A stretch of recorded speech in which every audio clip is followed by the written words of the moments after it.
Cue the music.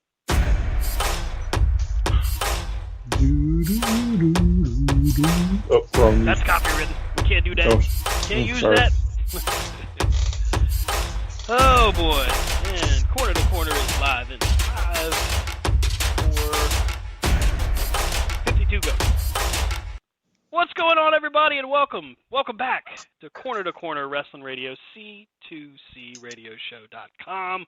We're live. We're on the air right now. It's myself, Stan Grubb, my tag team partner tonight, Brian Taylor. What's up, Brian? Welcome back, man. Thank you. Brian, fresh from the beautiful state of Tennessee. Yeah, and I enjoyed it. What kind of awesome stuff did you find in Tennessee, man? Oh yeah, that's not for the masses, man. That's my personal. They don't deserve, the masses don't deserve Shit it. anything like that. You know what I'm saying? Like, my dog disagrees. Well, yeah, but I'll tell your dog later. But I'm not telling the common folk. It's okay, Bella. He'll tell you later. He promises. Yeah, promise. Not bite the remote, doofus. No, I mean we did.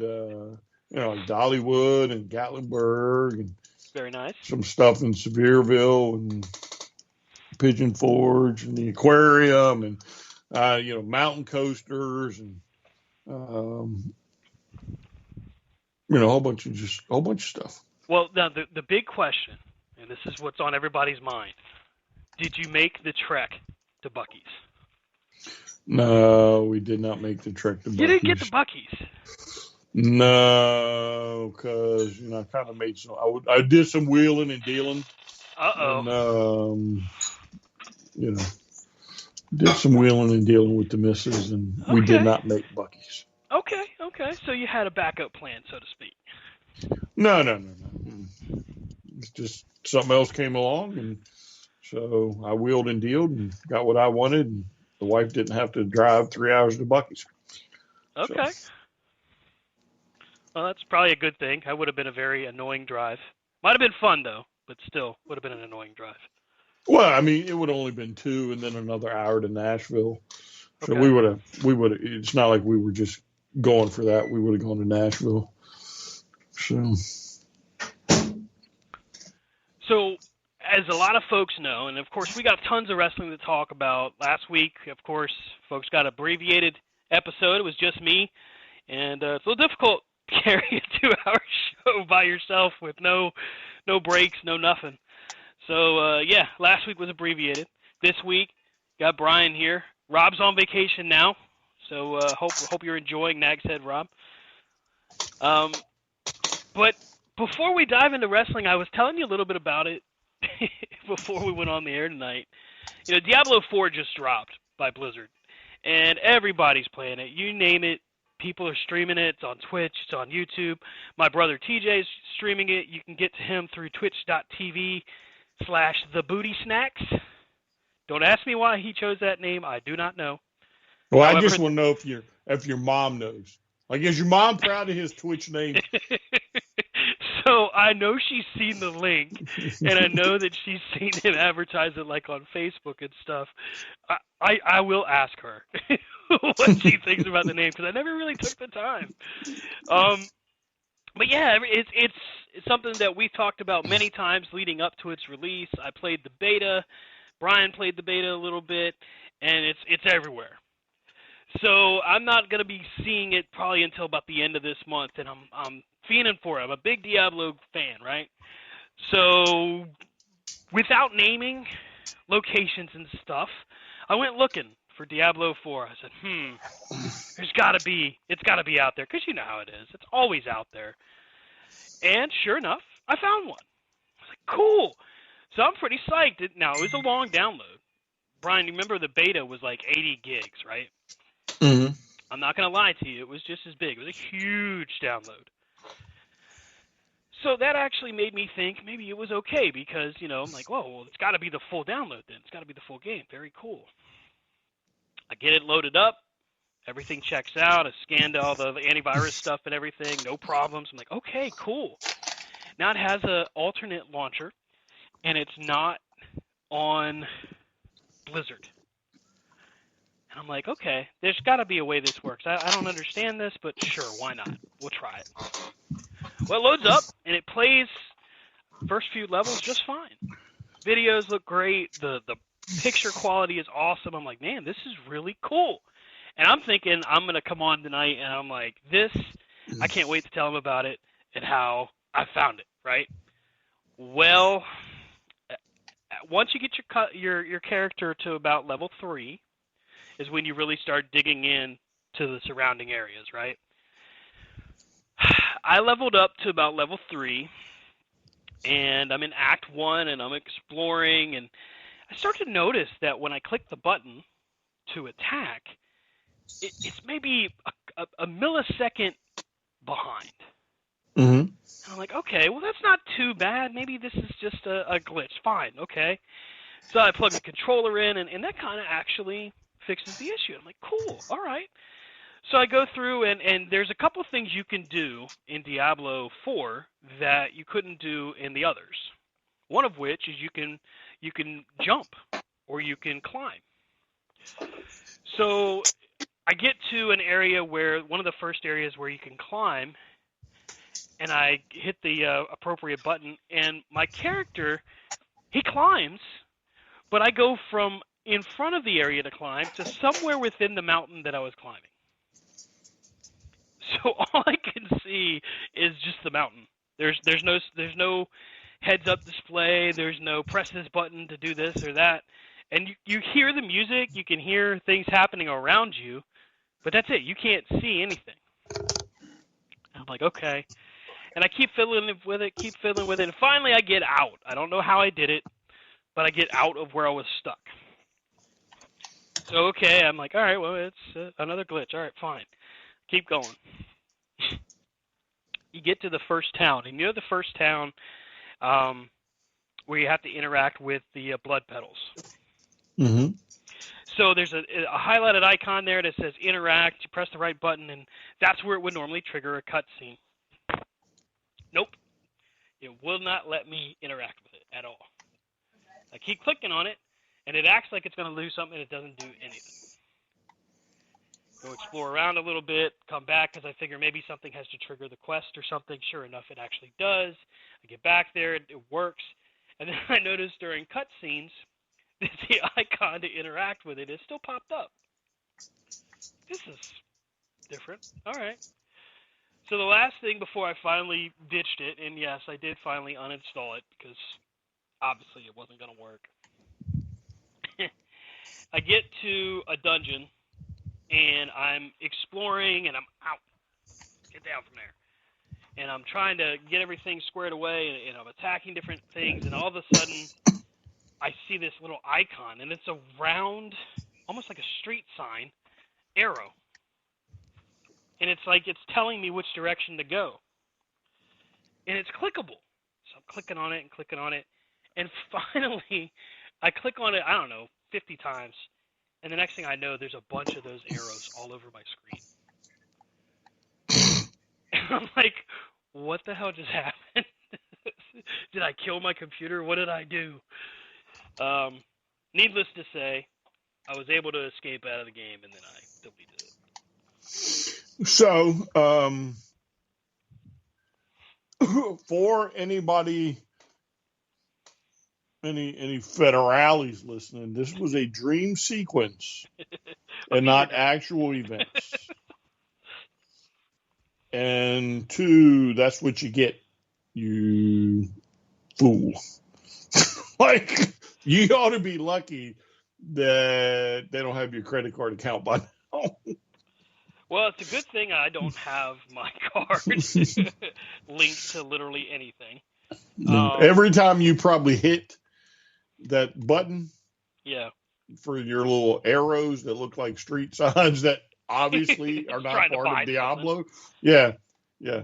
You probably sent like some Amazon gift to a third world country or something. Like there's some dude sitting in some dark, dank, house back in the room, and you probably just like made his Christmas. You sent him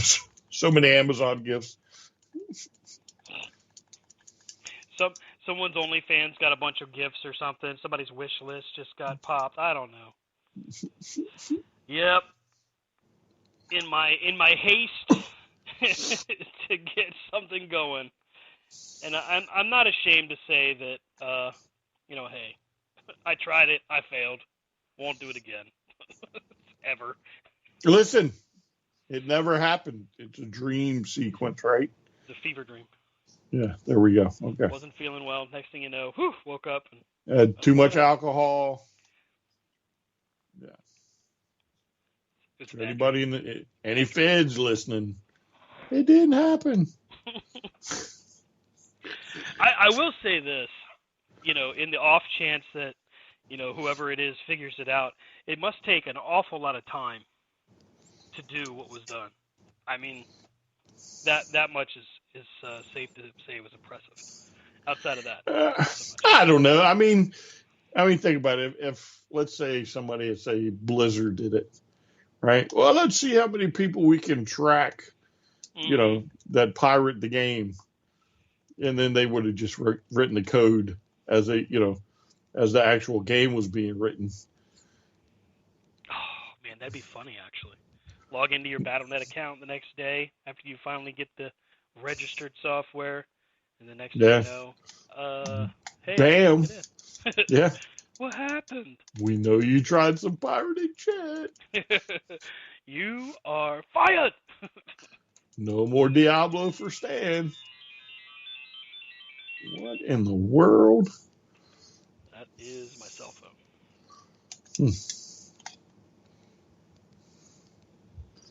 I see. If the audio worked on that. I see.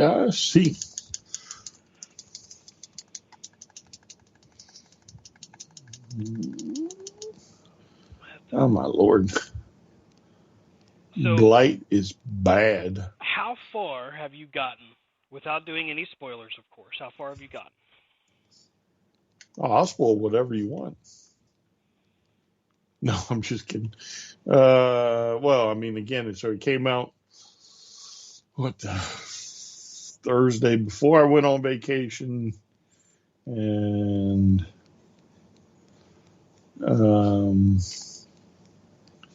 so I didn't really get to play it with a couple of days, and I think I'd gotten a hardcore character up to like 38, and then there was a lag spike, and ultimately that lag spike is what caused my hardcore character to go to the lands beyond. Now, the hardcore mode, hardcore and above, if you die, your character's kaput. That's right. Kaput. Yep. And, again, the Blizzard has this little thing going right now that the first 1,000 hardcore characters will be immortalized forever on the statue of Lilith at their headquarters, I think. So, before I died, oh man, I thought my chances were pretty good. Not a lot of people play hardcore, because it's a different beast entirely. Because you really got to focus on what you're doing.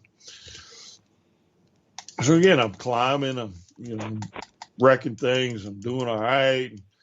I got my characters going good. Man, I might be able to pull this off, right? At least get to like 50 before I have to leave. And then when I come back, I just, really get after it and, maybe pull this off. Because again, even with me putting it down for a week, odds would still be pretty good. Because I think Diablo 3, there were only a handful of characters that actually made hardcore, the highest level in hardcore under the old one. So I was like, I might be able to pull this one off. No, 38, lag spike.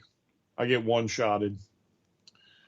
Now, for those of you that don't understand, if you make 38, you should be well aware of how the game mechanics work, and you shouldn't get close enough to any monsters where you can get one-shotted, unless there's a lag spike, or the game freezes on you and There's all types of things that have gone on this past week for hardcore characters. 40, 50s. Oh, next thing you know, I tried to teleport and the game locked up on me. Well, guess what happens when you log back in? Your guy's dead. Oh, jeez. So, yeah, it's crazy. It really is, but it's Diablo. If you're not playing it, you should be.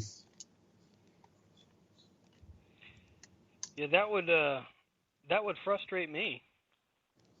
Oh yeah, I'd have been pissed. I mean, I've heard where like people have, had their accounts wiped for no reason supposedly, and they just log in one day and they got nothing. So, well, PS5 players have been really vocal on Twitter and also on Reddit, because apparently there was a bug before the most recent patch came out that said that their version of Diablo 4 was not an actual approved version, or was not actually a authorized purchase kind of thing. So they weren't even able to get into the game. That's funny as crap. So I might have actually benefited by waiting, because there were people that paid all this money, because the deluxe edition or the ultimate edition is $100. Mm-hmm. And I mean that's a bunch of mounts and a bunch of transmorgs and all this other stuff. So if you paid that and couldn't get in, especially on these Twitch drops for the first week, I imagine people were hot. Yeah, but I mean, with Twitch drops, all you have to do is link your accounts. Right. You know what I'm saying? And wait, I didn't mean to do that. Anyway, just link your Twitch account. You don't actually have to be playing your game to benefit from Twitch drops. Because I didn't play it all, again, when I left last Sunday. And I'm pretty sure, well, I got to start this week's Twitch drops, but I mean, I got all the Twitch drops last week. I'm glad you said something, or I would have forgotten about them. So yeah, and then when I loaded into the thing, I could see the drops. So, and that's without playing for a week. Well, I'll definitely have to make sure I load it up as soon as I can, because once everything finishes, I can't wait to really get started. I was bummed to find out that the character you use from the beta doesn't carry over. That sucks. Not that I did a whole lot of impressive stuff, but Yeah, why should it? I mean, what do you just want everything? Yes. God, man, just create a new one. It's not that hard. Like literally, it's not that hard. So channeling my inner Veruca. I got back Sunday. Mm-hmm. Right. So when I got back Sunday, 4:00, whatever, logged in. I think my character was 12, and this character's not hardcore. I'm still recovering from the last one. You're not getting me again. Anyway, so it was level 12, and I'm already at 30, and that's with only dumping so many hours into it. So it's not that hard, especially if you've played Diablo and understand the mechanics of the game. Because as well as I do, there's a lot that kind of goes into playing Diablo, especially at higher ranks, and you got to figure out your armor, and if your armor is going to help any of your skills, and what skills you want, because this one, I don't know about it. I've been playing Necromancer, and there's 4 different builds for Necromancer or something. So I would imagine it's kind of like that for the rest of them. So you you got to figure out your builds and all that stuff, but it's no different. I mean, if you played one Diablo, you pretty much played them all. So it's the same thing. It wouldn't take you long. Come on, you'd be like, oh, I'm level 50. Yay. I'll probably have to do the easiest setting first. No. Do as much of the playthrough as I can, and then go through and move myself up the ladder. No, you would start tier 2. Tier 2 is, so it's not quite like in the past, right? Because in what, 3, you had like, an easy,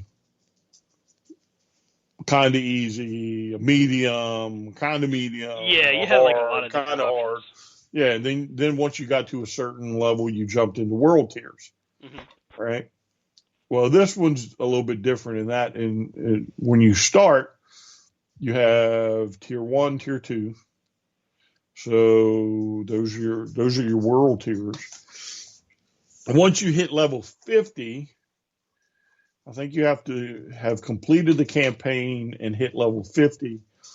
That unlocks tier 3, which you then have to move into tier 3 to level up. And then I think at 75 or something, you then have the ability to unlock 4. And then at 75 to 100, you have to move into 4. You see what I'm saying? Or maybe the XP isn't worth it to, stay in a much lower tier, when you get to a certain point. But I know you can't unlock 3 until, like, I think, again, you have to actually complete the game and hit level 50. So really you need to make sure that not only are you putting your weapons and armor and everything in the proper spots, but you really got to make sure you're on the right tier to get the proper experience level then. Well, no, because, I mean, level tier gives you a bonus to your XP and all that. The drop rates are supposed to be a little bit different. But you can do it at 1. You can do it just as fast on 1 as you can 2. Because on 1, you can kill, your XP won't be as high, but you can kill more mobs faster. For those that don't know, mobs are monsters. Right?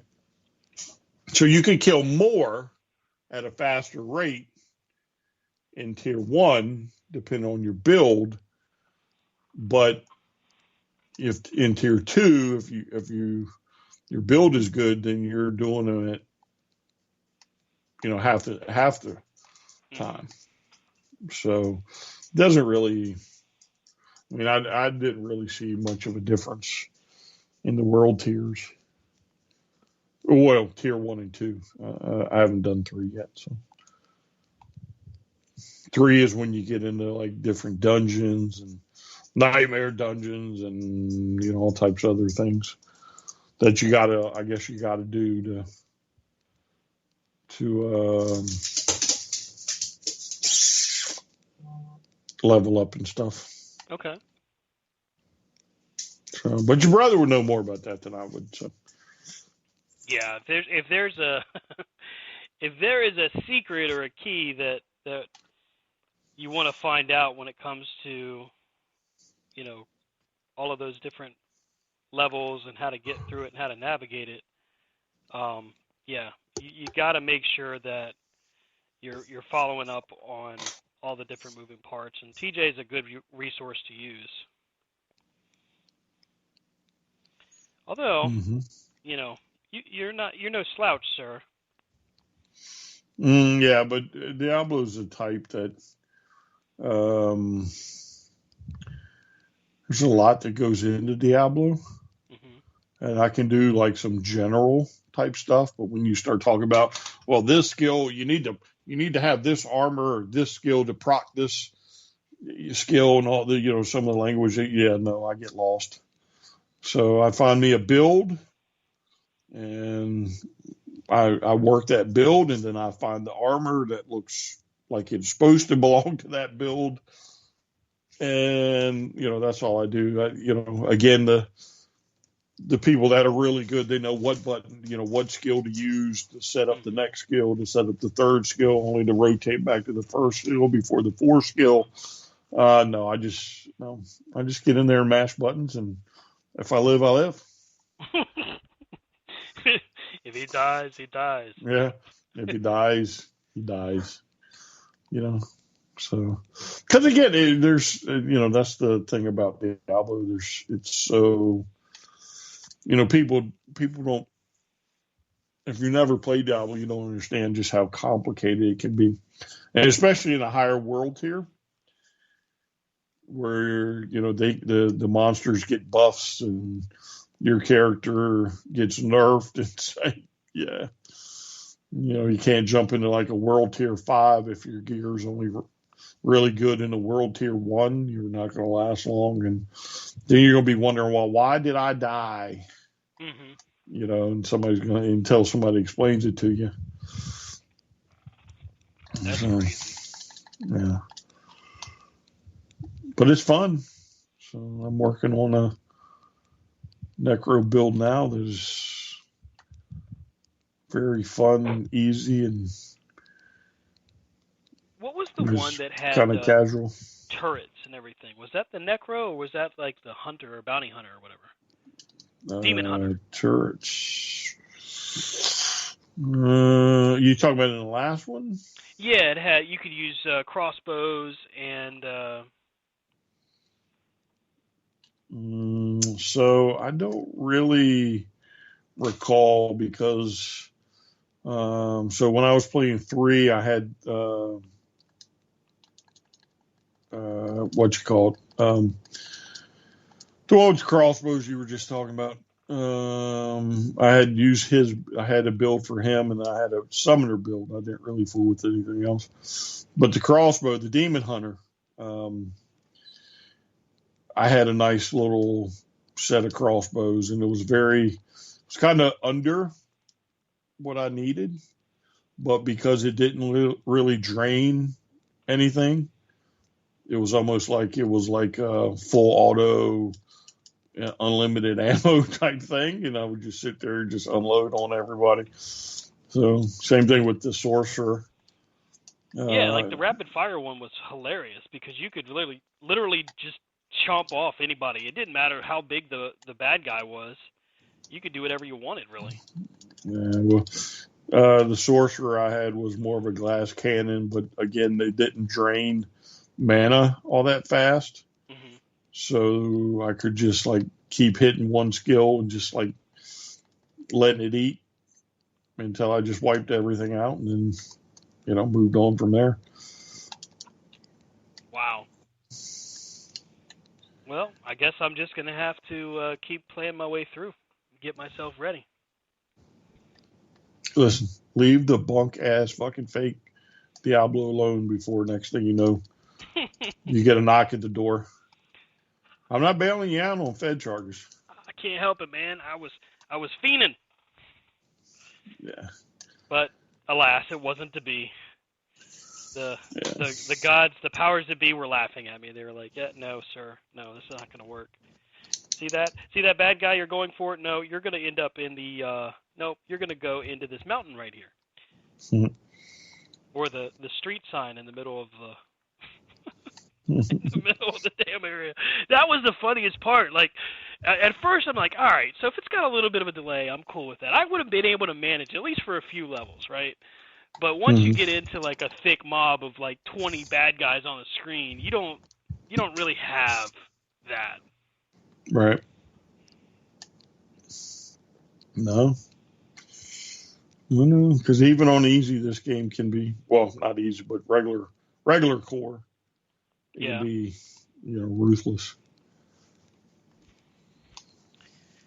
Well, Brian, as we head a little bit closer to the end of this month, we've got a few pieces that we're going to be discovering. One is AEW Collision, where the main event was announced this past week. Another is Fight Forever, coming out at the end of this month. And then we are only moments away after that from Money in the Bank in London. And then we've got All In 2. And let's not forget Forbidden Door, which, holy shit, this card. I mean, we've got 2 matches confirmed. There's a rumored third match that, if it's confirmed, will just... hardcore fans will love it. I mean, we've got a lot to really go over. Oh, by the way, WWE has introduced yet more new belts. And yes, Brian, they look just as bad as advertised. All right, so, God, I don't know what I want to jump on first. Oh, yeah, that's right. Let's talk about that first. Hey, how about fucking Dynamite in DC, baby? Yeah. How can I forget that? Back where it all began. Yeah, and you lucked out, bro. You get to go. Yeah, for free. That's sweet. How about that? That is really cool. So, so I'm going to be laughing at you as I'm sitting in the stands. I've seen the seats. Yeah, are they good seats? They're good seats. So, remember when the last time me and you, Rob, went to that other arena? I don't even remember what it's called. I think it was like the Armory Arena or whatever. It was a relatively new one, though. Yeah. So, you know where those seats were kind of over there? Where we were like on one side of the ring, kind of up, not quite all the way up, but you know what I'm saying? Mm-hmm. Like it's kind of the view. Okay. But again, it is the Verizon Center. Well, and that's usually so it's going to be a little bit more. There. Yeah. It's not quite as good as, well, maybe it is the Starrcade tickets. Okay, so around that same level then. Yeah, around the same location. Maybe a little bit more forward or a little bit higher, I guess. So I have to check. I didn't even look at that. I just looked at a picture. Maybe we'll get lucky and it will be. Well, you guys get both Dynamite and Rampage. You get a Rampage taping there too. Yeah, so this will be my first Rampage. Very cool. So, yep. Going with one guy that went to a WWE show years ago. Not really a wrestling fan, but I was like, fuck it, dude. If you can score the tickets, you know, you got to go because your name's on the tickets. So, and then that's cool. Yeah, because again, so it's there's a group that does tickets for like military and law enforcement, first responders, and you can. I don't really know how to explain it, but like you can earn points, and then you can apply your points in trying to get tickets to different events. And he called me. He was like, "Hey, what's this wrestling in DC?" And I'm like, "Why? Are you getting tickets?" He said, "Well, I don't know." I said, "Well, go and try and get tickets. And, you know, if you get tickets, you, me, and another guy from work will go. We'll go hang out and do it." So, well, you got a hell of a card you're getting ready to go see. Yeah, I haven't really paid attention. I know I've seen some of the matches, but do you want to know? Sure, run it down. Run it down. Here's the I don't know if they've announced any Rampage, have they? I know people complain that Dynamite is structured like a pay-per-view with their matches most times. But that's one of the things I love about it, and this week's Dynamite is no exception. The Mogul Embassy, Swerve Strickland, the Great Okan, and why can't I remember his name? And Brian Cage, that group. It's not the Great Okan, you moron. What is it? Damn it. I hate that I can't remember that because they are an awesome tag team. The Gods of... damn it. Gods of Chaos? Why can't I remember? I'm gonna let you figure it out. My brain This is such fun. Swiss cheese right now. That sucks. Let me. Yeah, for once, it's somebody else and not me. Oh my Normally, it's God, me I'm being like, so I can't embarrassed remember right that. now. All right, I'm pulling up the roster now. I'm not gonna let this go until I list these guys. All right, so you've got Toa Leona. See, I knew it was a Toa. I just didn't want to botch the name completely. Yeah, Khan. but you did botch it because you called him the Great. Great Khan.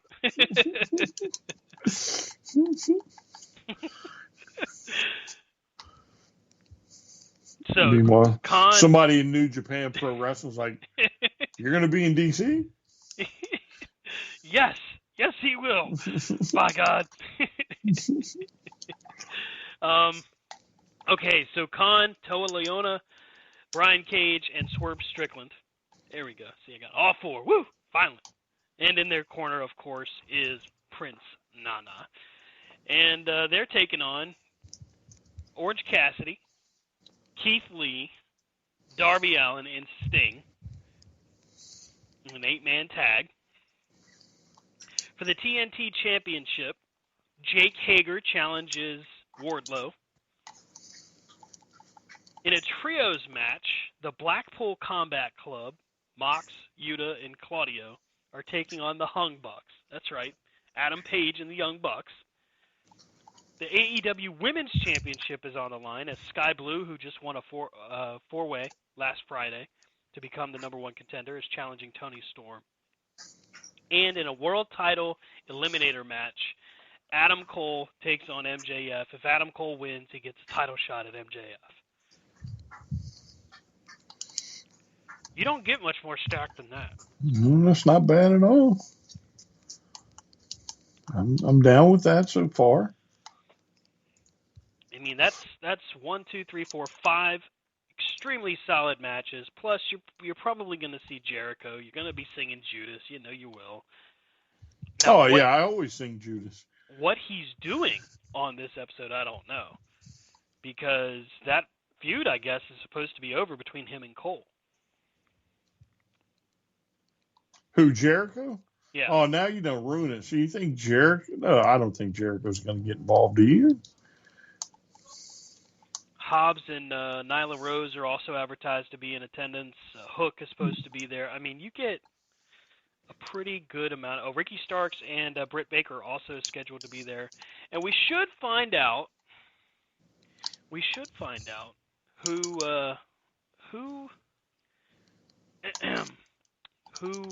Kenny Omega was visiting, as he was not in Canada 2 weeks ago, but he was out of the country. Yeah, it's probably Okada. The going rumors is either Okada or, of course, the other half of the Golden Lovers, Kota Ibushi. I mean, that would be like off the hook too. But with to me, the fact that Okada is, now going to face Danielson, to me, it would only makes sense that the push for Forbidden Door starts, probably this week.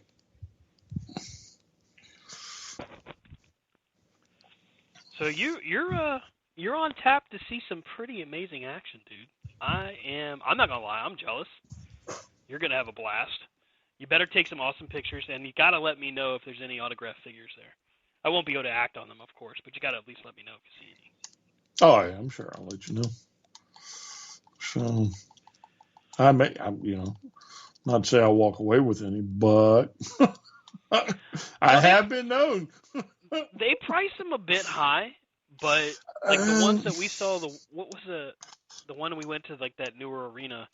They had the Lucha Brothers signed. Didn't they have an MJF signed? I think so. Yeah, but I mean, $100 to me is not that bad because again, you're getting the figure also. Right. It's when it's just a stock photo and you're trying to get $80 out of it, or like a title that's not even your title, and you're trying to get $80 out of it, and yeah, that's a little steep, man. Just but I wouldn't. I would not, or not. Let me rephrase this. I would have not. Oh my God, there it is. I wouldn't have a problem doing $100 on an autograph figure if it was one I wanted. Now, I want to stay on AEW for a bit here because I got to ask you, the back and forth between Adam Cole and MJF. What did you think about that from Dynamite this past week? Oh man, so listen, and I know that I was having troubles. Yeah, I tried everything I could to help you out. Yeah, well, no, you were a blast because I actually managed to watch the last hour of it. Oh, nice. Okay. And it was right about, I think I came in right about that segment. Mm-hmm. So I didn't really see anything before. That segment was kind of wonky as far as in and out. So I did not get to see a lot. So, I mean, do I think he's going to win the title? No. Ooh, okay. Adam Cole. I don't think Adam Cole's going to win that title. I think it'll stay around MJF a little bit longer. So it's tough to peg because MJF, I mean, he's doing a phenomenal job, and he brags about it, but he's telling the truth. Best Fatal 4-Way they've had yet. One of the best Iron Man matches I've ever seen. I mean, he's not wrong. And how do you make that ultimate decision of, yeah, we're going to have the title taken off of him, It's kind of like Omega. Each time you thought, man, he might be the guy, you knew it wasn't because you were building towards something else. And yeah, you thought maybe it was going to be Adam Page, but there wasn't anything concrete until we finally got more confirmation of the build. And even that could have gone any direction. Yeah, but I mean, I don't think it's coming off of him, honestly. And that's not to say he may not be the right guy, but I think MJF is just a little too hot right now, and that would to me, that would be foolish.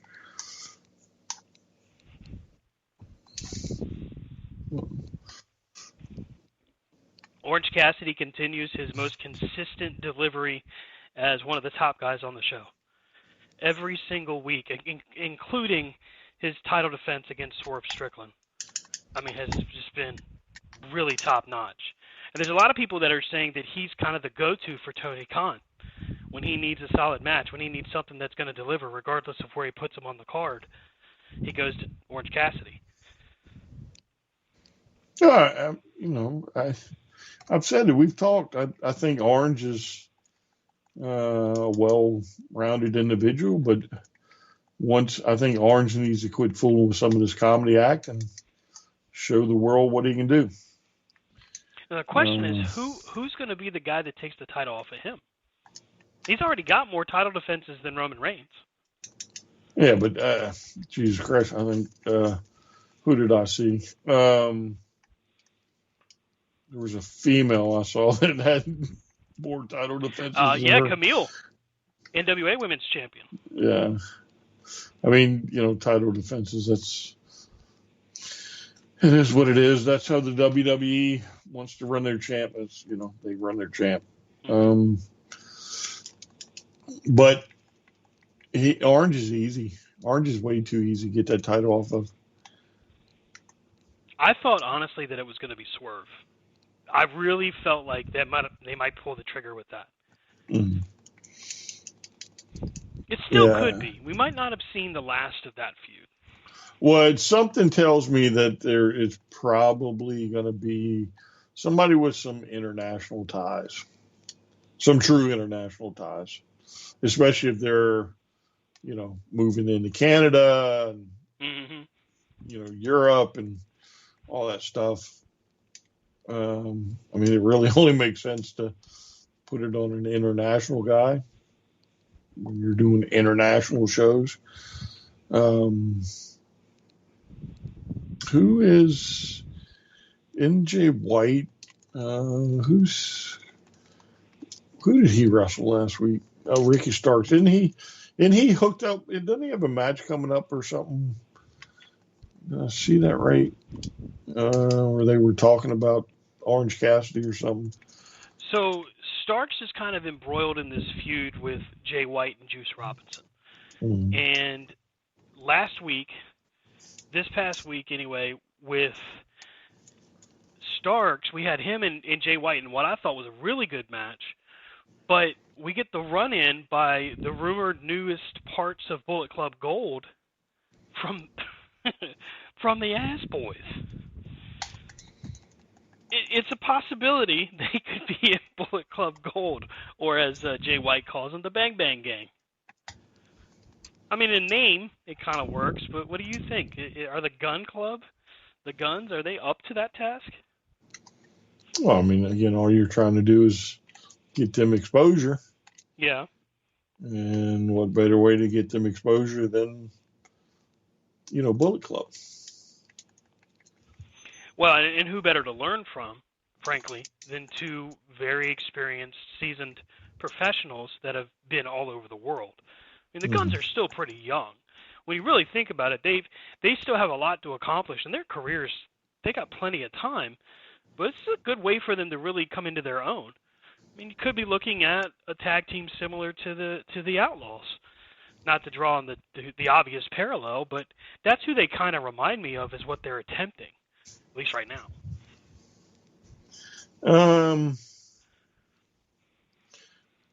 I think over the course of time, they'll probably be your biggest heel tag team because they're just so darn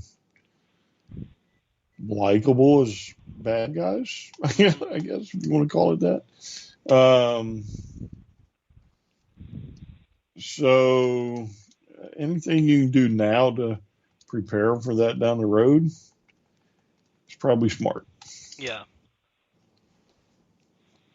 Well, and there's a lot of opportunity with them because they're so young, and as long as they can, knock on wood, avoid injury, they really do have a lot of opportunity ahead of them. Yeah. I mean, there'll be another homegrown tag team. Because again, you'd love to hate them. They're just such jerks. Maybe not real, you know what I'm saying? Just like, I don't want to think, oh my God, this guy's calling them jerks. Well, everything I see with them, like interacting in like those vlogs with like Sammy and Danhausen, especially Danhausen, they seem like pretty easygoing guys. Like they seem like they're pretty cool and confident and comfortable doing whatever it is, whether it's wrestling in tag teams or being in the comedy bits with the Acclaimed, or being more serious like with what they did with FTR. I mean, they have a pretty good wide range. Yeah, I mean, they grew up in the business. Yeah, with a bunch of Billy Gunn figures. Let's see here. Pull this back up. So Collision is Saturday. You got Rampage and Dynamite, but Saturday at the United Center, and we got the main event confirmed. It's Bullet Club Gold and Samoa Joe. Oh, maybe that's what it was. Maybe it's not Orange Cassidy. Maybe that's why I was thinking of Jay White. So we've got Bullet Club Gold and Samoa Joe, and they're taking on CM Punk and FTR. So Punk's not only coming back at Collision, but in the main event. I'm excited for this. I can't wait to see CM Punk come back. Here's to hoping that he doesn't hurt himself again. Because if he can stay healthy and he can see this through, there is so much money to be made, so much potential on the horizon for him and FTR. Well, in the long run, just remember, it was Ace that bit the guy, right? It wasn't Punk. Ace bit the guy. Ace bit a guy. Ace Bit Guy. I really hope one day I can get a T-shirt of that. I'm pretty confident that you'll see that shirt come to fruition. There will be a shirt. I don't think so. If it doesn't happen on AEW's end, someone out there will print a T-shirt that says Ace Bit a Guy. I'm already figuring there's going to be signs in Chicago that say something like that. So I look at it like this: if it was okay, Pro Wrestling Tees would have already pulled it off. Mm-hmm.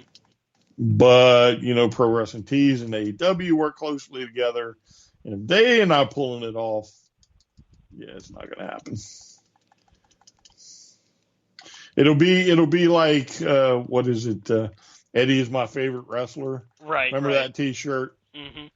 Oh man, we gotta have that T-shirt, and then only one of them was ever made. And, It was the Chavo shirt. Yeah, the Chavo one. Yeah. So we all swore we saw it. Oh mm-hmm. No, I remember seeing that shirt, only to find out years later. Nope, only had one. Don't they call that like the Mandela effect or whatever it's called? Well, I could have sworn like when he was wearing it on TV, like. Right. Nah, because at that time we were going to so many shows, and I could have sworn it was like, no, I've seen that shirt. So, yeah, they got us. As usual, we were played. Yep.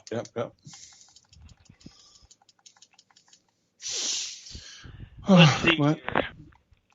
Trying to think. Okay, so confirmed for Forbidden Door. We got Kenny Omega and Will Ospreay, which, come on. That's going to be badass. Kenny Omega, by the way, all the way through his the feud with the BCC has looked tremendous and has actually shown a different side of Kenny Omega where he's more of a brawler than anything else, and I think that's been very beneficial to him. It shows that different, that more aggressive side that, in Japan, it's just a different kind of style. It's strong style, but it's different than that of like a hardcore style. So it is pretty cool to see him move into that role. We only saw like snippets of it with him and Mox in the past. So that's pretty cool. So I'm curious as to how the match with him and Ospreay will play out. What do you mean? Well, are we going to see like the New Japan style of that, or are we going to see more of what we've seen with AEW, or is it going to be kind of a mix? Is he going to intermingle his, I guess you could say, newly found hardcore style? Like what? I don't know what kind of match to expect out of it, except that it's going to be awesome.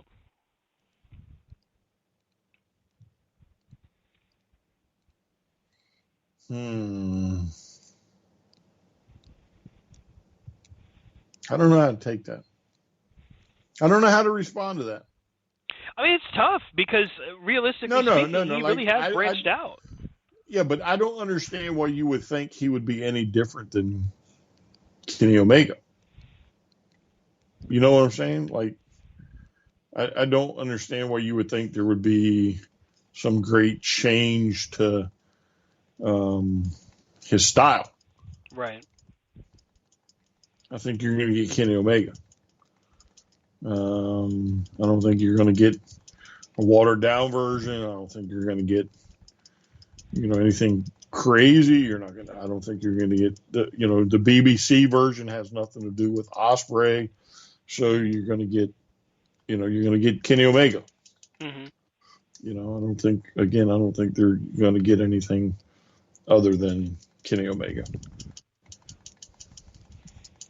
Well, I'm inclined to agree there. I think it's just one of those questions that, because we've seen so many different sides, is really what I'm wondering. Maybe it's more along the lines of, instead of the Kenny Omega that we see, it's just more along the lines of, I wonder what kind of match it'll be.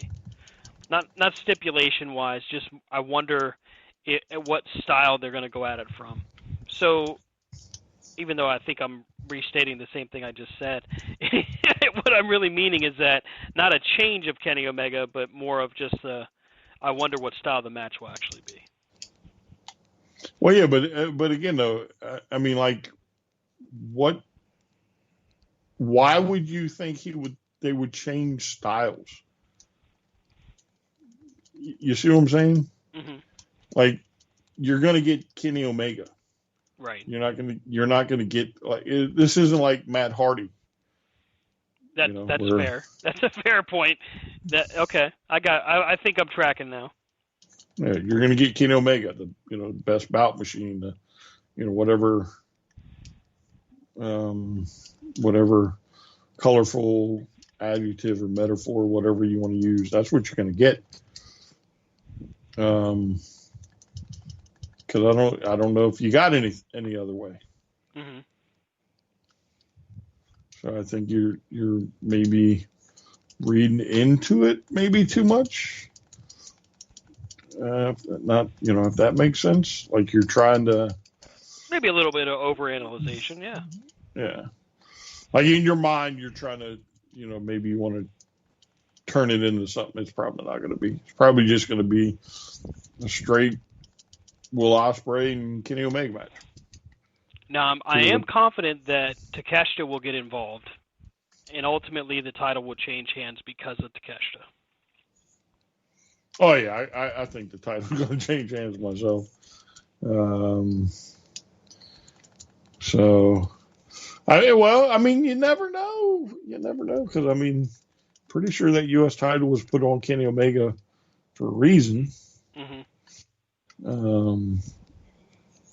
So, but I could be wrong. It could be 100% wrong, and they're like, screw it. Let's take the title. Well, I mean, I think a lot of the design of the title change was to make sure that one, you put it on the name, you put it on Kenny Omega so that everybody continues to pay attention to what he's doing while Ospreay is healing up. Because Ospreay was out. That's how he got that title. Was he was out due to injury, and because of that, he wasn't going to win it back right away. So they kept it on Omega. Because didn't he defend it against somebody in the meantime? Who, Kenny? Yeah. I'm sure it's probably been defended at least once. I couldn't tell you who, though. Yeah. So, yeah, I'm sure it has. But I think Ospreay's going to, I think he'll win the title back. Yeah. And as if Forbidden Door's match lineup so far couldn't get any better. And oh, by the way, if you're WWE, yeah, you should be giving yourself a swift kick in the balls, much less a swift kick in the ass, for letting this guy go. We're going to get Bryan Danielson against Okada in what I'm absolutely positive is going to be probably match of the night and a match of the year candidate. With them two, this could be like match of the century. Right. And who knew, by the way, that Bryan Danielson could cut such a promo like he did in his challenge to Okada? I mean, that was pretty damn epic. The whole it doesn't rain in the desert. Yeah, like what? Come on. I mean, it's such a key line, and there he is, he's hiking, he's doing all the things that he does, and then he just tells him, there ain't no rain in the effing desert. I was like, oh, that's pretty damn good. You got to just sit there and go, yeah, that is top tier, S tier, as they say, Bryan Danielson. Because no sunshine when he's gone. And Okada's not a slouch. I mean, he's able to cut a promo, at least in Japanese. But I mean, when he comes off and responds and he goes, "Let's see who the best in the world really is," it just feels like, yeah, I think he just got beat already. I mean, it's like, damn. So yeah, that match is going to be phenomenal. And the rumored match, the one I was alluding to, the rumored third match is supposedly going to be Kenta against CM Punk. Nothing's confirmed. It's just a rumor, but Kenta and, of course, Punk have had a back and forth for years about the go to sleep, about their finish. I mean, I'm for one, like I said, if, knock on wood, CM Punk can stay healthy, I'm salivating at this match because this could be really, really freaking good. Fingers crossed, toes crossed, everything I can cross at the moment, because that could be amazing. It could also suck really hard if CM Punk gets hurt again in the middle of the damn match. Or if he gets hurt before. Jesus Christ, would you just stop? I'm worried, like man. But you're going to talk this stupid thing into existence, yeah. Ah, man. What a time to be a fan, dude. What a time to be a wrestling fan. We got so many different shows getting ready to happen back to back to back. It's kind of nuts. So, yeah, that's true, but I'm kind of hoping that Phil shows up in DC. I will be pissed if you're in DC and he shows up. I will text you a bunch of cuss words just because if he shows up in DC and I'm not there. That's when's Collision? Saturday, yeah. Yeah. Your poster child? Don't you think it's time you got your poster child back on TV?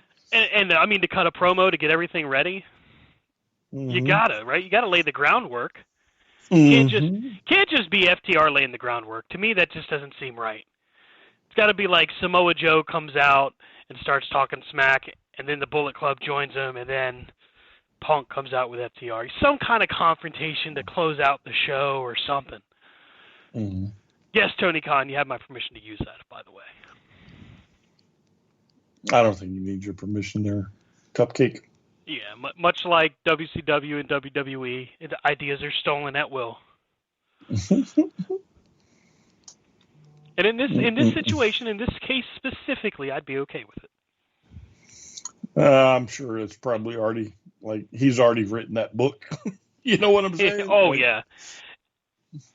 If there's anything that All Access taught us, from the AEW perspective, is that Tony Khan has a plan. And he's not necessarily worried about it because he's got it all laid out. I mean, how cool was it to see when Sammy Guevara comes to him and goes, "Hey, are you sure we shouldn't have done maybe a something with a singles run because of capitalizing on this?" And he's like, "Well, yeah, let me show you what I got." And he pulls out this huge folder full of different things. I was like, damn. Mm-hmm. It's like he's booking TNM, but in real life. Oh, Lord, have mercy. Now some little snot-nosed punk is going to hear you say that and be like, "Oh, my God, they think he's TNM." Well, I mean, there are worse things to use. Well, I get that, but you could be like that's how Russo, some of these people darts. think. Oh, my God, corner to corner thinks he's using the computer program. And then, it'll be the whole internet will take it over. The haters. These are the same people that get mad when you call him by his first name. It's absolutely nuts. Absolutely nuts. So yeah, anyway, I'm looking forward to it.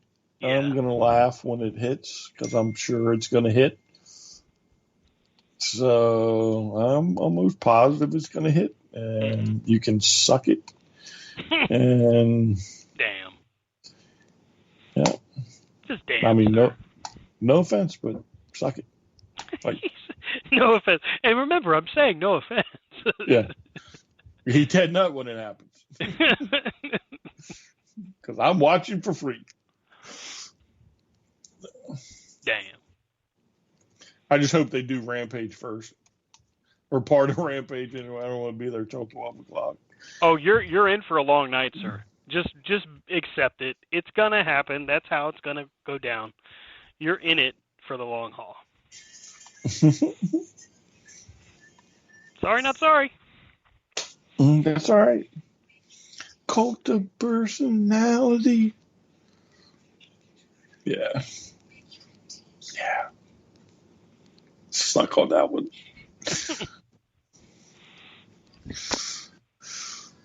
I mean, it's got to. You got to start building up to this. You only got a week to go. You know, huge main event. So huge. It's going to be huge. I mean, you can't just do a video promo either. It's got to be. You got to put That's something right. substantial out there. Yep, you almost got to kind of end the show that way. You know, fight in the back, whatever. How many tickets have sold for this show? I wonder.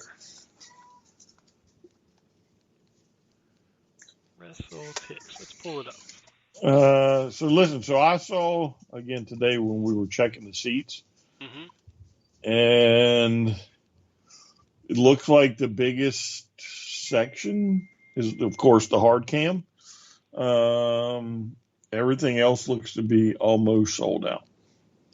Okay. Well, that's not bad at all. Let's see here. Because you can look up Ticketmaster and see what seats they have available. And of course, you know, that doesn't really mean anything as far as scalpers go, but that's how many seats are fucking sold. And there are not a lot. Got Hamilton, Ontario for Collision. Only 880. Are you serious? Only 883 tickets have been sold. Whew. That's about a 3,000 seat arena there. Wow. Wasn't expecting to see that. Let's see here. Okay, here we go. Ticket sales for Dynamite 4,549. It's not too shabby. That's let's see. The current setup is allows for them to have just over 5,000. So, okay. And that was June 9th, and you said that there were still a few seats available, but not a ton. Yeah. Again, just go to Ticketmaster and look at DC. You know, it'll show you. Act like you're going to buy a ticket, and you can go. You can tell. Okay. You can see the seating arrangement. So there's limited availability. 4 tickets on the floor seats left, and then you got there's the 101, 107. Yeah, so not too bad actually. I'd say that's actually pretty decent. Yeah. And I don't know, try the other one, the Canada one. Let's see here. Let's see what we got. Because, you know, the one thing I've learned about WrestleTix or whatever, it's good for a week or two.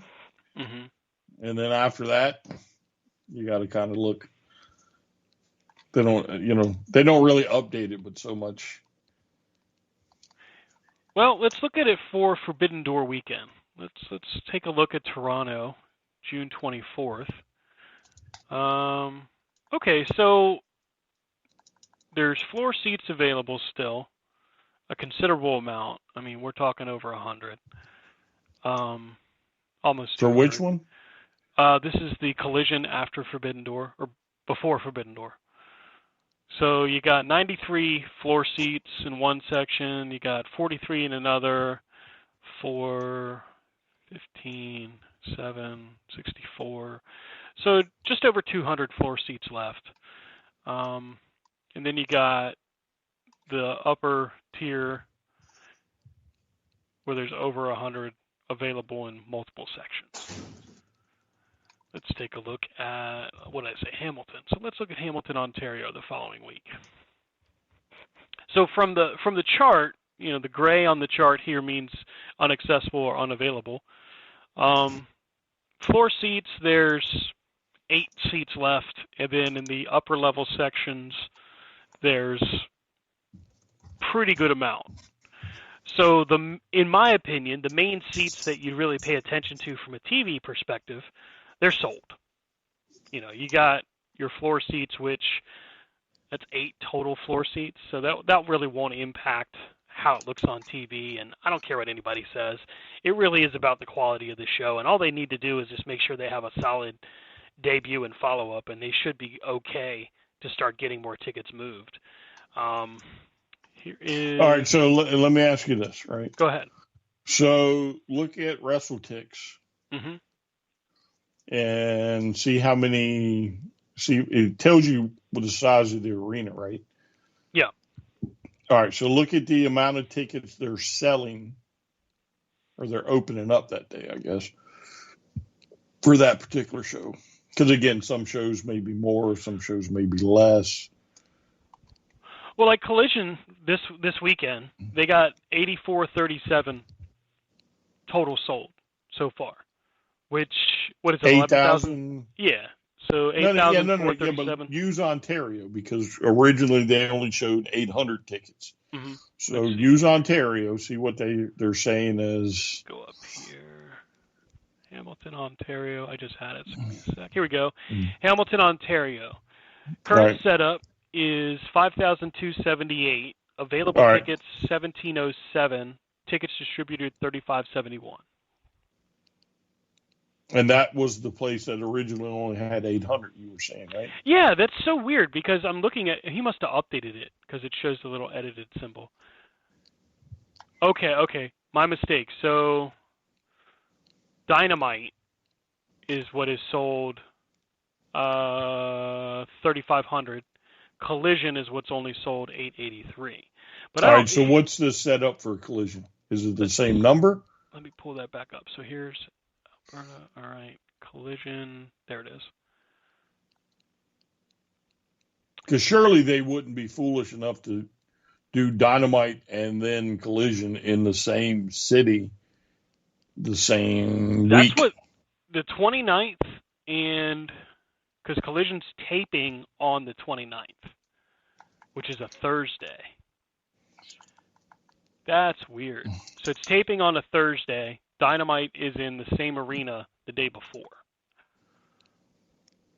Yeah, see, I would have just done like one of those marathon type shows. Yeah, I think I would too, especially if I'm going to tape that, because that's a 4-hour show. Yeah. And that's just like going to a damn pay-per-view. I'd have rather did that than to separate them out. Because I can see why people are saying what they're saying, but if you look at the image he has here of Ticketmaster versus what I'm looking at now, I mean, he's got, I don't know what time of day this was put. Oh yeah, 8 o'clock. So he's updating it, but I'm on Ticketmaster right now, and there's definitely a difference. He's got it zoomed in slightly, but I can see why he's saying he or she. I'm not sure if it's a he or she, to be honest with you. But I can see why they're saying that there's so many seats available. But from what I'm seeing here, it looks like they're selling, and they're selling quickly. So perhaps it's just a delay. Yeah, I mean, I don't know what WrestleTix uses for a way to figure that out. So I just know that, a lot of times, like when that first gets put out, it's not necessarily how it's going to end up. So why is it, do you think, that now there's so much of a focus on ratings and ticket sales? There's always been a focus on ratings and ticket sales.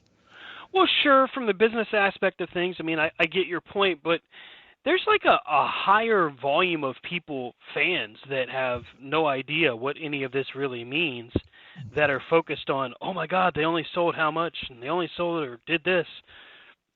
Do you think that in the grand scheme of things, because here's what we know so far, Warner Discovery is extremely happy with them, or else they wouldn't have given them another 2 hours of television.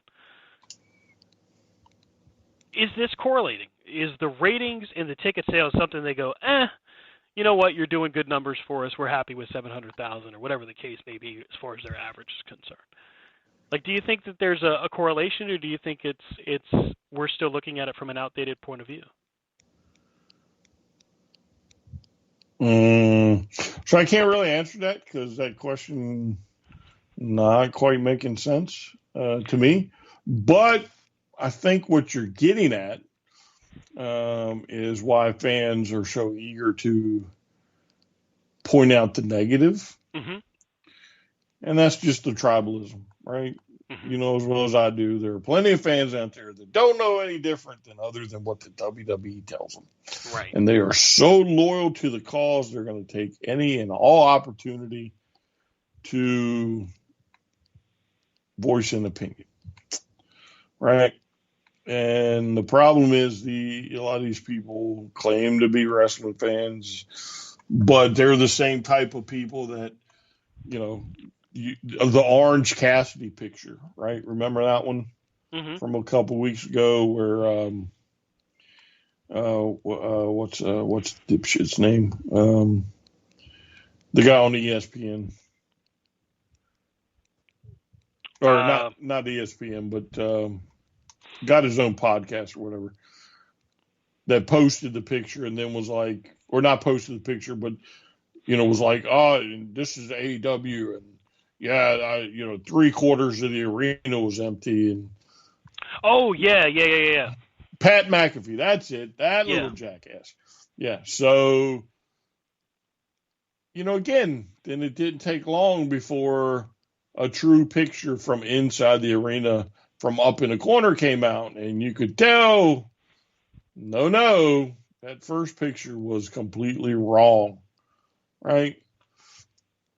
But you have people that are just so ate up with, oh my God, this AEW, and we can't let it in the building. We can't let it get close. We have to try and keep it down, because it's going to affect my WWE product, Mm-hmm. or WWE is so much better than AEW or whatever, right? Because as well as I do, and any fan that's ever gone to shows knows, yes, sometimes they restrict the hard cam side.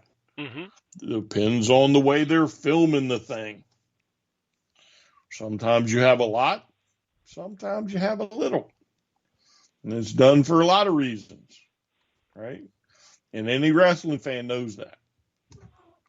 This argument is not from the wrestling fans, right? It's not from, say, a Jim Cornette. Mm-hmm. It's not from a Paul Heyman. It's not from, Vince McMahon or Triple H. You know why you don't ever hear them say that? You know what I'm saying? Like, you never hear any of them chime in on how empty an arena is on the hard cam side, people, because they know it's true. The WWE does it, AEW does it, Impact do it if they ever get into an arena that big, which they do from time to time. You see what I'm saying? Mm-hmm. That's why they don't talk about it, because they know it's true. That's why you don't really hear them talk about ticket sales, but so much. Right. You don't hear them talk about how packed an arena is, but so much. Because it's like you don't really hear them even going into like TV numbers. Mm-hmm. Because the ones that know that there are a lot of ways to watch it that aren't getting tracked or aren't getting added up. Warner Brothers told you, and everybody kind of laughed at them. Pretty sure Warner Brothers said something in like the neighborhood of 5 million people. Right. Well, Warner Brothers is probably tracking it a different way than what everybody's used to. I'm sure the WWE does it as well. It's tracked different ways. Mm-hmm. You can probably track it through streaming services, much like what I did this past week. Hey, let me have you log in for this. And I watched it on my phone. Mm-hmm. I didn't watch it on TV. I watched it on my phone. I'm sure there's a lot of that going on. There's a lot of people catching replays. There's a lot of this. It's pure tribalism. That's all it is. It's one group thinking that their wrestling is better than the next group. Well, I feel like there's a lot of people that think they know that don't. We talked about it early in the show.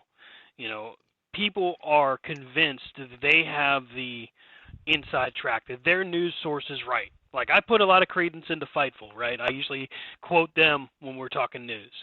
And some people will get with Meltzer, the Observer. They'll quote him. Other people will quote Cornette and say that his opinion is gospel, and others will quote, they'll quote Booker T and say that his opinion is right. So yeah, I mean, you're dead on, and I think that it's always somewhere in between as far as the actual truth, the actual heart of the matter.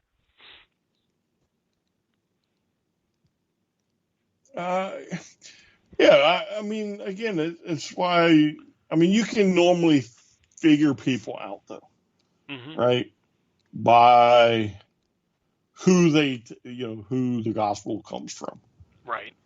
On what kind of fan they are, right?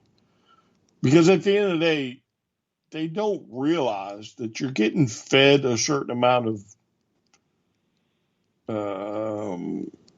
lip service just so they can keep numbers up on their podcast or, whatever. They're going to tell you certain things because they know, well, that's what's going to get my audience in here. That's what's going to keep my audience in here. Because I'm smart enough to know that I have an overwhelming majority of people that, by God, just can't get over the fact that AEW exists. Right? Or New Japan exists, or whoever. I got a lot of people I can be, no. And that's for all of them. Booker T does it. Cornette does it. Meltzer doesn't do it, but, Meltzer's always had that 50-50, crap-shotted, oh, yeah, this is right. I've been told this is right. And then, they go another direction. But he does strike gold from time to time. So for people, he looks like a genius. Right.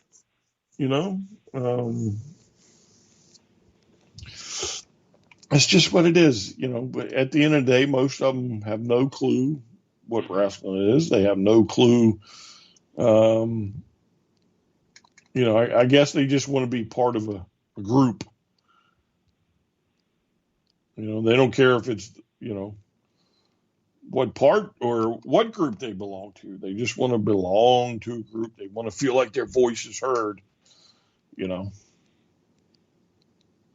I mean, it's kind of like the whole thing with Lucha Libre, right? Yeah. I'm a wrestling fan. You're a wrestling fan. We have plenty of wrestling fans we talk to. And you can't tell me that any wrestling fan that's ever seen Lucha Libre doesn't know it's not filled with spots. High spots, low spots, your dog spot. Spot fest. Right? That's what Lucha Libre is.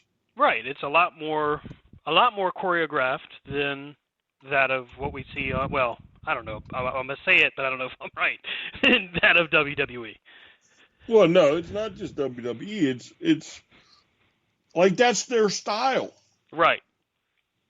Japan has strong style.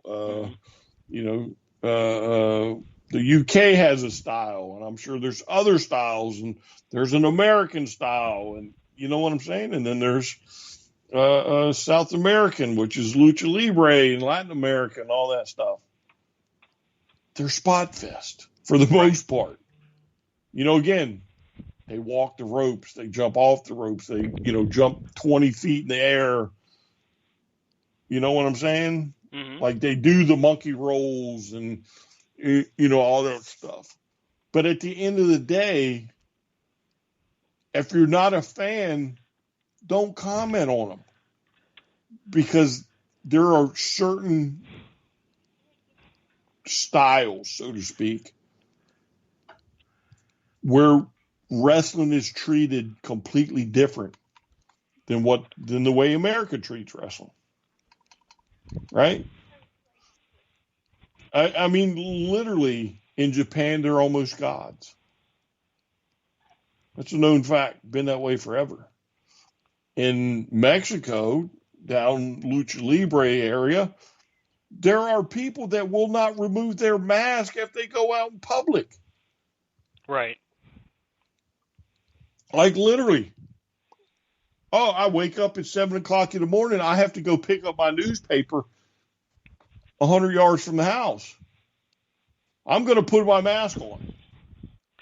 And in my Crocs and my boxer shorts, I'm walking down to pick up my newspaper. Luchador. Yeah, I am a world famous luchador. But that's what they do. That's how like their mindset. That's how they covet pro wrestling there. Right. Right? I forget the one guy's name. I mean, he was an older wrestler, but you never saw him without the mask. He did Mil movies. Mascaras. Yeah. No, it wasn't Mil Mascaras. It was somebody else. The name escapes me right now, but Blue Demon Jr. Maybe he did like movies and yeah, like he never took the mask off. And you got American fans that are shitting on the Lucha Libre style of wrestling. Are you mad? Yeah, and for the record, El Hijo del Vikingo, yeah, that man's on another level. I think these people are just jealous they can't move the way he does. No, it's not about jealousy. It's about people that don't know pro wrestling, profess to know pro wrestling, and they found a home. Mm-hmm. But once again, just like we were talking off air, I bet you ain't none damn one of them going to go up to say Conan or a Guerrero or Mil Mascaras or any number of people and sit there and say that it looks like a stunt fair from or stunt show from the county fair. I bet you won't. Conan would slap the shit out of him. No doubt. All of them would. No doubt. Say it to Rey Every Mysterio. goddamn last one of them would. Yeah, even Rey Mysterio. Yeah, go try it. You'd probably get a lesson from Rey. Mm-hmm. You know Juventud would mess him up. Oh, there's no doubt in my mind any number of Guerreros would twist them up. And they, you know, some of them weren't even, I wouldn't even necessarily, when they were on American TV, I wouldn't call them lucha style, right? Eddie wasn't kind of at first. He was more lucha. Mm-hmm. But then when he hit the WWE, you know, it was a different style. But I bet you Chavo would smack the shit out of you. Definitely. I bet you if you went and saw a show down in Mexico, you liable to get cut by somebody for talking shit like that. There's so many luchadors out there, you know, that would just absolutely destroy a person for making that kind of a comment. And it really is an ignorant statement to make. I mean, for people to say that, it's the same as the people that get on, you know, the Bucks for their style or for the trios matches in their style. They just don't have an understanding of what they're watching. And so rather than, you know, just honestly trying, they'd rather tear it down than to actually try to understand what they're seeing. Sure, because again, they're given an opportunity. Mm-hmm. And if I have a site that allows you the opportunity, and I know you're part of my market, I'm not going to correct you.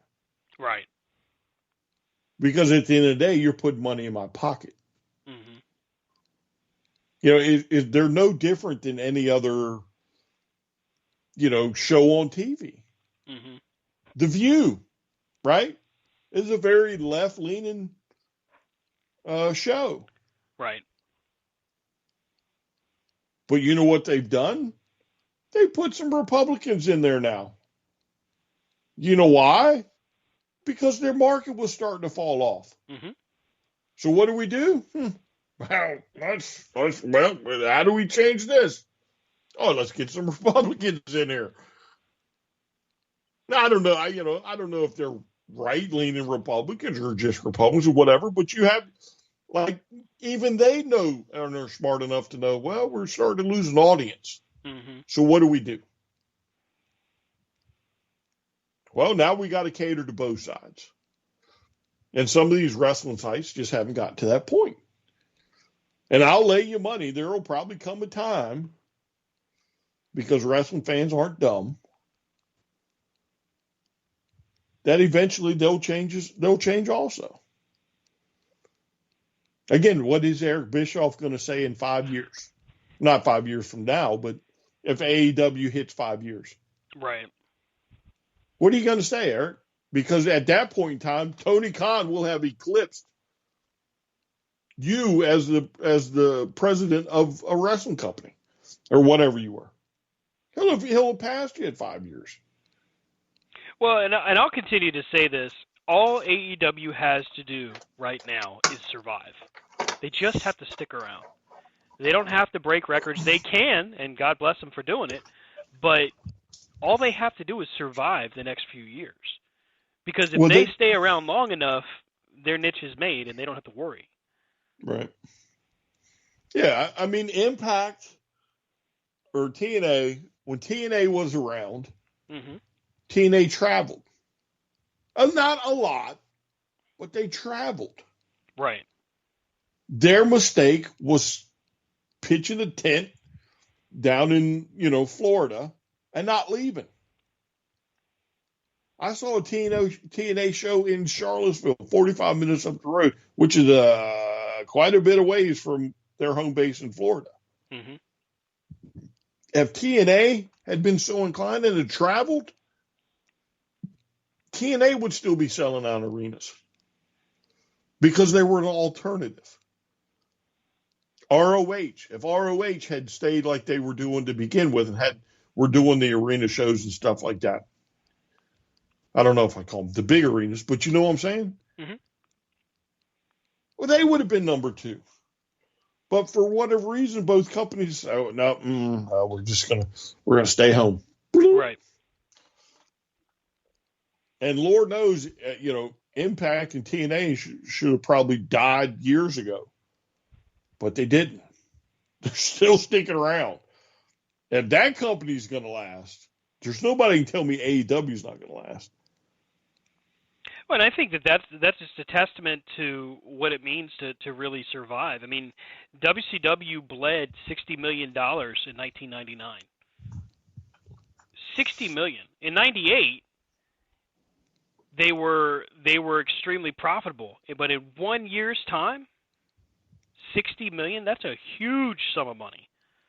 But they still stayed on the air for another year and a half before they got bought out. So right now, I mean, granted, we may never, I don't want to say never, we may not see it in our lifetime, a boom period, the likes of which that we saw during the Monday Night Wars. But if a company like Warner Discovery, which is absolutely gigantic, can be happy and excited about 700 to 800,000 per week, I don't know that we're measuring it properly anymore. Yeah, but again, though, it's about interest. No, that number you're given mm-hmm. is probably only taken from the Nielsen ratings. Right, it's the live viewership numbers. But that doesn't mean that all the numbers are being counted. Right. That's just what the Nielsen's are reporting. Mm-hmm. And I'm sure the same goes for the WWE. Right? I'm not foolish to think that it's not working out that way for both companies. Oh, yeah. I mean, if you look at the YouTube channels for each account, that's a good estimation as to what you can expect outside of the Nielsen measurement.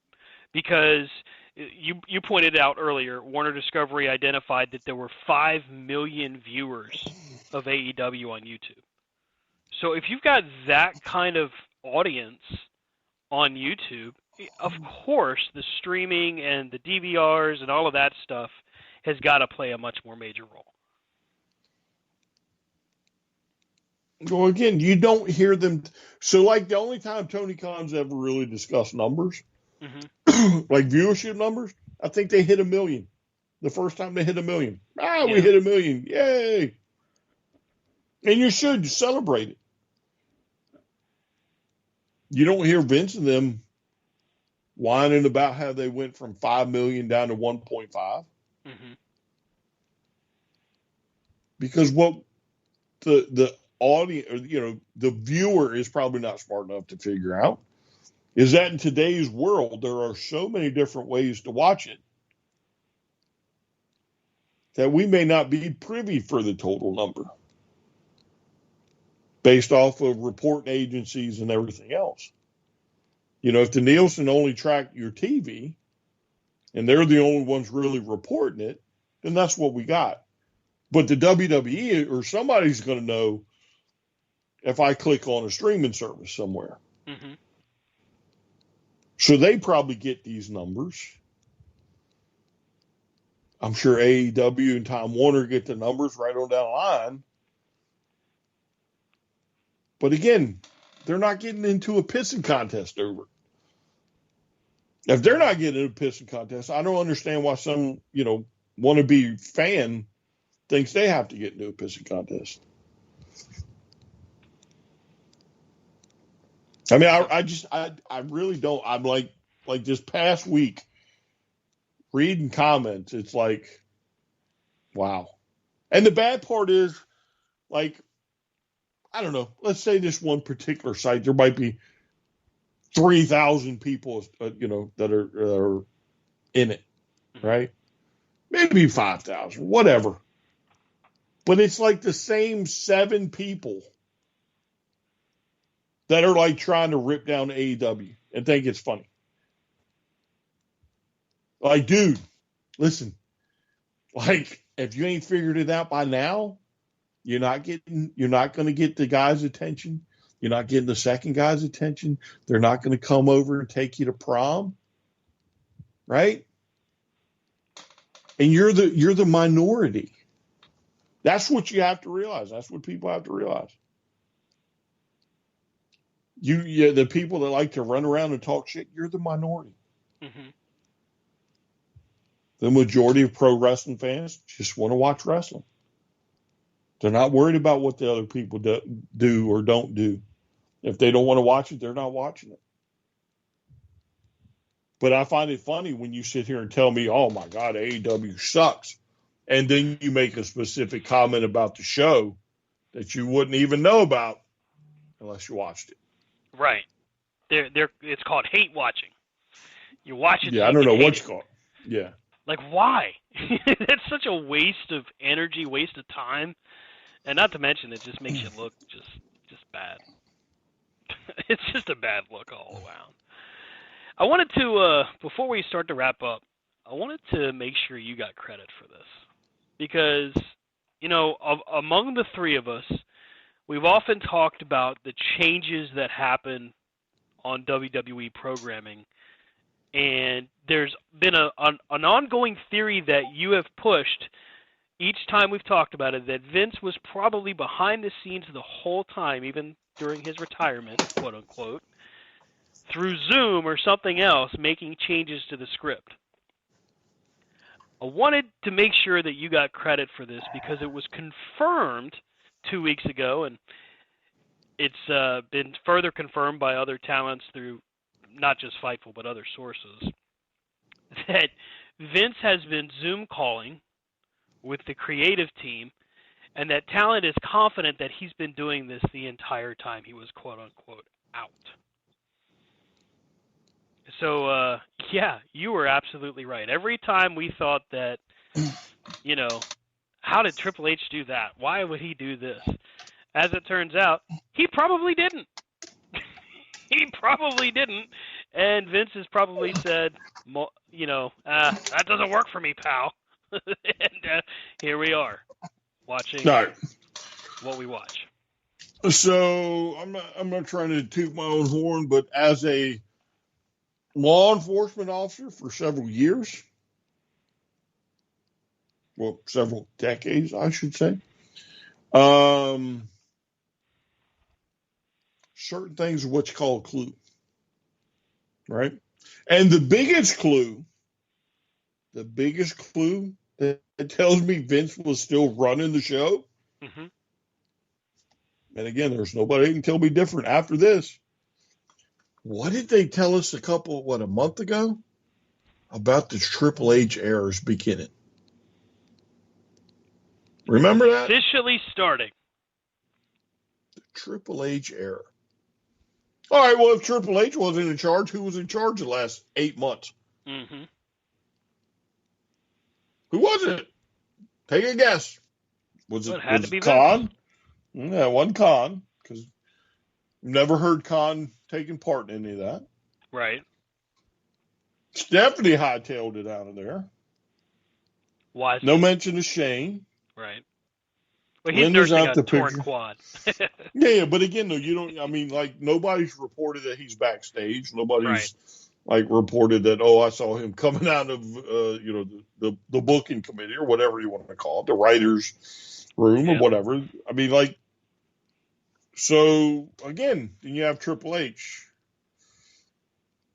but you still have the same hijinks that you had under Vince. Mm-hmm. But Triple H was supposed to be in charge. But it's the same. It doesn't change. Right. And we know the guy can run things because down there in NXT, he did a phenomenal job. And when he was strictly NXT and had the right people with him, NXT was a really damn good show. Right? Right. But then, it's like, well, nothing's changing, but Triple H is in charge. Well, maybe they're just letting stories play out to get to WrestleMania. Mm-hmm. But you know as well as I do, if you were in charge, if they say, hey, Stan, you're in charge now. Vince is gone. You make whatever decisions you make. Mm-hmm.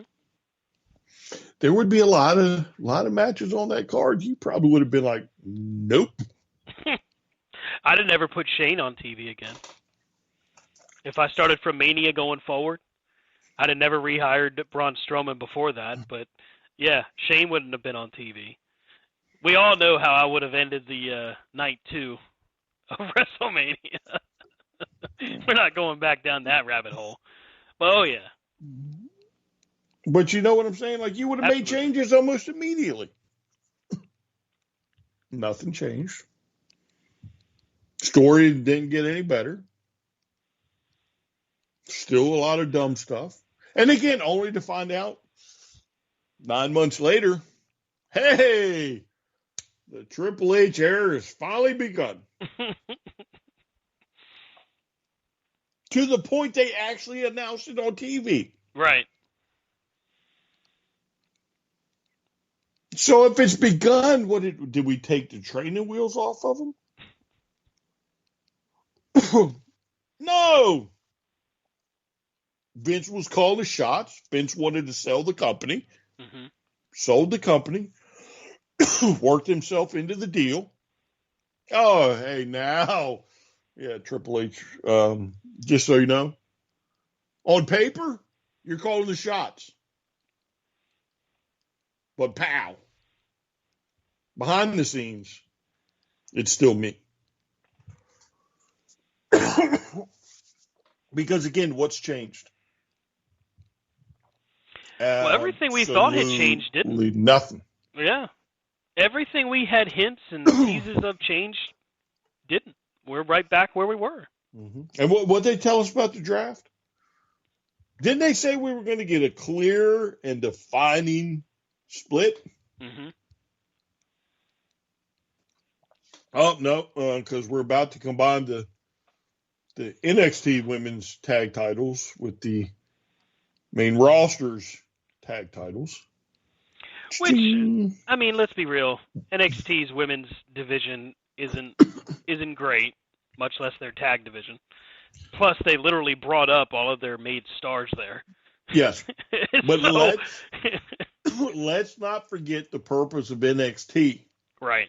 The purpose of NXT is to give these people some experience. Mm-hmm.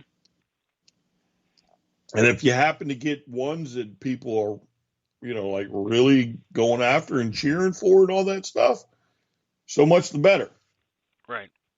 But if they had a women's tag team title and now they're gone, as if I was in NXT as a female, I would be like, oh, maybe it's time I leave too. Because I know if the main tag team champs come down here, we're not winning that. Mm-hmm. 2, everything's a farce at this point. And this is no longer to me, it's no longer like a training thing. You know what I'm saying? It's more like, well, we got to do something with this third show. When again, you promised us, there's going to be a separation. Who used to muck up drafts all the time? Vince. Every sneaking last one of them Vince got involved with. Now, this one happened a lot faster than normal, but again, it's all screwed up, all jaked up. And here we are again. There's no doubt Vince is still calling the shots, and signs point to yes. And get your magic 8-ball out and ask it. Well, you got your Roman Reigns consolation prize that Seth Rollins is holding now. You got the new WWE Undisputed Universal Championship belt, which is basically just a gold version of the other 2 belts. You got the new belt for Asuka. So it's no longer Raw and SmackDown Women's Champions. It's now the Undisputed World or Women's World Champion on SmackDown. We don't know what they're doing with Rhea Ripley's SmackDown title yet. I can only assume they're going to rebrand it. But is she still on Raw? Yes, she was drafted. What's the SmackDown title? Yes. So they knew that they had put themselves in a bit of a corner by having Bianca and Rhea Ripley get drafted to the wrong shows, basically. But they couldn't put Judgment Day on SmackDown because that would take attention away from the Bloodline. So, I'm not. So I think Judgment Day is about as stale as you can get right now. Well, I'm not saying that they're not. What I'm saying is more along the lines of I'm guessing their logic. This is what I think they're probably thinking. I see. So the first part of solving this problem was, okay, we'll have Asuka, who was drafted to SmackDown as well as Bianca. We'll have her beat Bianca. They've created the world title for Raw. So they're trying to, and this is what's so funny. They could have solved this problem at Mania. But instead, or hell, they could have solved it the week after Mania. Let's not forget how awful the Raw after Mania was, but I digress. They could have solved this problem long before where we are right now, before the draft, by just simply drafting them to the right places and, I don't know, sticking to their damn plan. But now they're booking themselves from underneath. They're literally trying to play catch-up. So they get a belt on Asuka, they rebrand it, they create a belt and have Seth Rollins win it. They give a new belt to Roman, so it gets rid of the SmackDown and Raw thing. They're trying their hardest to clean up a mess, and it really feels like it's 2 sides working against each other. Like one week we get one change, and the next week, nah, we're not doing that. We're going right back the other way. Listen, something tells me that old Vince has probably become more maniacal than we thought, and you're not going to be able to wrest control from him. No, he's going to. Sadly, he'll have to die before it happens.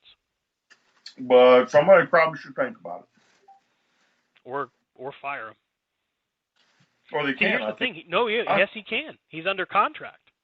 No, I think his contract is written that he can't be touched for like 2 years or something. Yeah, he's got a 2-year deal, so we might have to see him tough it out until 25. Mm-hmm. Yeesh. Oh my God, the damage that can be done in that time. Oh my Lord. Ultimately, you got to figure out about the whole network thing. Yeah. And that may, that's a story for another day, but that may prove costly for them. Yeah. Because they got a lot of big suitors. One that was just dropped today that they may not like the direction of what they're seeing. They may not like who's in charge. They're pretty tight when it comes to the morals. Who's that? Which one's it? Disney? Disney. Oh no, Disney will let that thing. No, Disney ain't gonna care. Because I mean, you think about it, that'll probably be Disney's biggest moneymaker outside of the park itself. Might be, because I mean it is $1 billion franchise. Yeah. No denying that any further. And then with the power of Disney behind it. Jeez, we'll get WWE films again. Oh yeah. Mm-hmm. The Marine 12.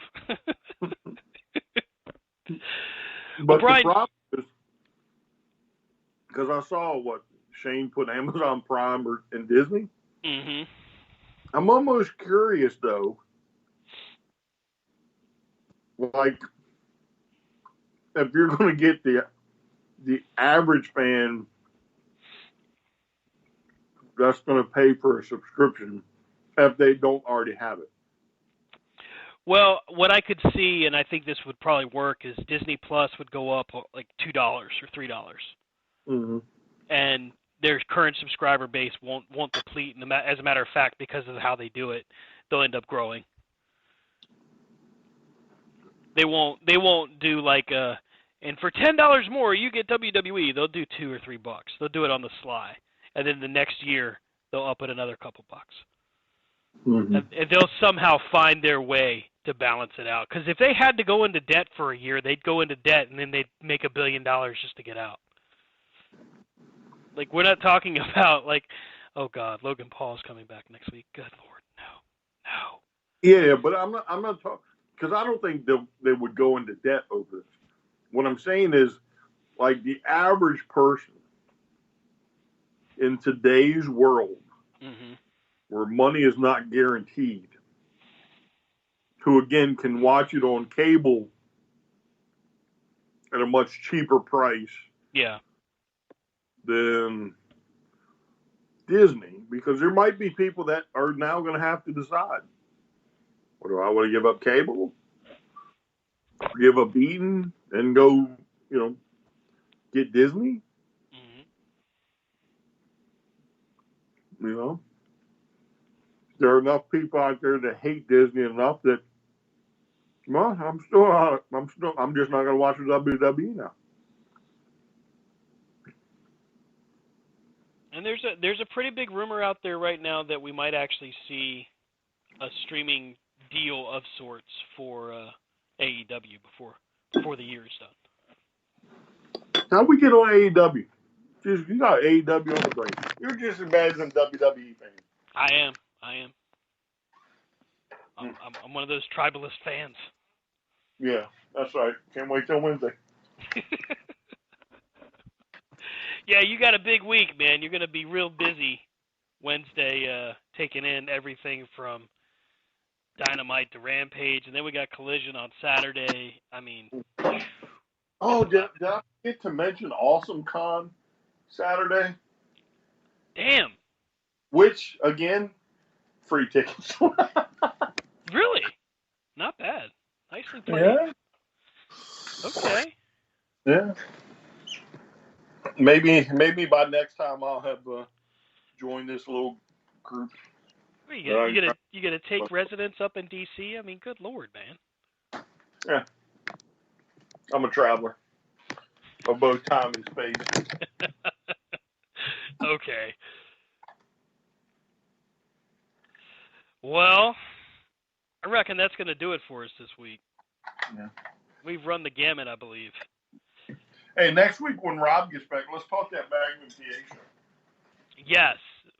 Dark Side of the Ring is back. We've got 2 episodes already in, and we got this week, I don't even know what they're covering this week. I'll have to look it back up. But we got a lot to cover in those 2 episodes alone. So, yeah, next week we will talk about... Just the Magnum TA one. Okay. Because there were a lot of interesting things in there. Yeah, there really were. And the interesting parts of what we long suspected was the case. A lot of confirmation. So, yeah, definitely excited to dive into that. Yeah, I'm sure Rob would want to be part of it too. So Yeah. All right. Well, hey, you can catch up with Rob on Twitter at Rob Hefner C2C. Catch up with Brian at Vlad Dragul C2C. That's VLADDRAGOOL C2C. And I'm at Stan Grubb. The show is at C2C Radio Show and C2CRadioshow.com. Enjoy your big week of wrestling. Be sure to send all hate mail to Brian for him going and me not. I really appreciate that. And send it, don't send it, suck it. That's all I know. We'll see you next week. Have a great night, everybody. That's funny. All right, I'm off to bed.